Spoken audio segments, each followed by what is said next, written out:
Welcome, in front of me I have Samsung Galaxy Tab S7 Plus, and today I'll show you how you can change the sound settings of the screen recorder. So at the first, you have to go for the settings. Next you have to find the advanced features.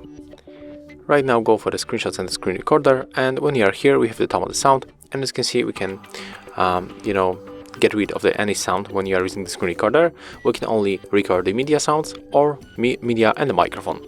And also in a few devices, in the other devices, for example in the Realme smartphones, you can record only microphone or media, but you can also make it both, but here we get only media and microphone. So yeah, if you find this video helpful, remember to leave a like, comment and subscribe to our channel.